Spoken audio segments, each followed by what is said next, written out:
Good morning. My reflection this morning is based on 4 pieces of music that have resonated with me over the last couple of weeks or so. 3 of the pieces of music were played before the arrival of Prince Philip's coffin in the quadrangle of Windsor Castle on the day of the Duke's funeral. These pieces of music were I Vow to Thee My Country, Jerusalem, and Sir Edward Elgar's moving and haunting composition Nimrod, a mainstay of the music played each year on Remembrance Day Sunday at the Cenotaph in London. These 3 pieces of music are perceived as being of a nationalistic nature, and this is what started me thinking. I am neither an ardent royalist nor a committed anti-royalist. I personally see the royal family as part of our society in this country, and I do believe that institution adds a degree of value. However, I do appreciate and understand that the privilege and wealth the royal family have is not to everyone's liking. This got me thinking further around privilege and wealth and what the Bible has to say on this matter. I started to think about Joseph of Arimathea, who, according to all 4 Gospels, was the wealthy man who assumed the responsibility of Jesus after his crucifixion. Matthew 27 verse 60 suggests that Joseph provided the tomb he was going to use for his own burial, but for Jesus' burial. Mark 15 verse 45 describes Joseph as a respected member of the council, who was also himself looking for the kingdom of God. It occurred to me at the time that Joseph of Arimathea was a rich and potentially privileged man, but who had determined to use some of his wealth to do good, despite the indication from John 19 verse 38 that he might have been a secret disciple of Jesus.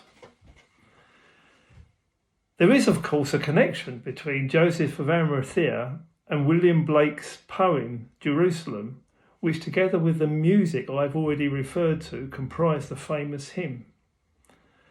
This is the myth that Christ himself may have visited Glastonbury with Joseph of Arimathea and walked on England's mountains green. But I do digress. My thoughts then move to Mark 8, verse 35 to 36. For whoever wants to save his life will lose it. But whoever loses his life for me and the gospel will save it. What good is it for a man to gain the whole world, yet forfeit his soul? These verses, to my mind, make it clear that if the aim is to amass wealth with no thought about the bigger picture, and no reflection regarding the undoubted good that can be done if one were in a fortunate position regarding privilege and wealth, then a person would be in danger of being disconnected from God. This is supported by the very well-known Bible verse from 1 Timothy 6, verse 10. For the love of money is a root of all kinds of evil. Some people, eager for money, have wandered from the faith and pierced themselves with many griefs. Note, it isn't money that is at a root of all kinds of evil, just the love of money. Then, for me, this is the key passage. Again, in 1 Timothy 6, this time verses 17 to 19. Command those who are rich in this present world not to be arrogant, not to put their hope in wealth, which is so uncertain, but to put their hope in God, who richly provides us with everything for our enjoyment. Command them to do good, to be rich in good deeds, and to be generous and willing to share.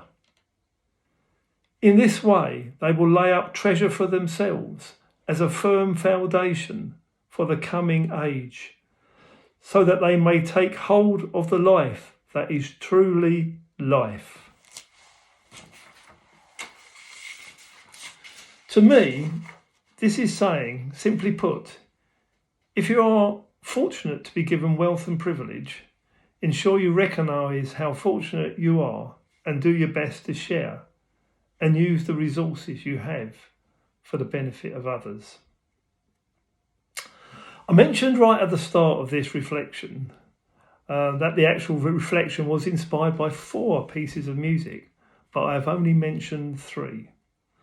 The 4th piece of music is the unforgettable 1982 classic by the Fun Boy 3 and Bananarama.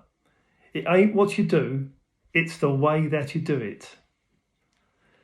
Linking into the theme I have tried to develop regarding wealth and privilege, I am reminded of the lesson from the widow's mite from Mark 12 verses 41 to 44, where many rich folk threw in large amounts into the temple treasury, but a poor widow meekly contributed a couple of small copper coins.